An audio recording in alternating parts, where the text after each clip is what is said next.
Doctor Babasaheb Ambedkar हे केवळ दलितांचे नेते नव्हते, तर ते सर्व शोषित आणि मागासवर्गीयांचे कैवारी नेते होते.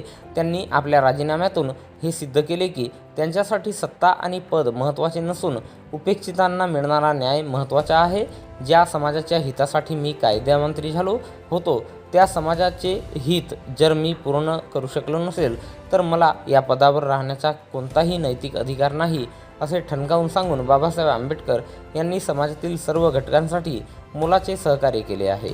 या सर्व बाबींवर ओबीसी क्रांती मोर्चाने उजाळा देत त्रिमूर्ती चौक येथील बाबासाहेब आंबेडकर यांच्या पुतळ्याला माल्यार्पण करून जयंती साजरी केली.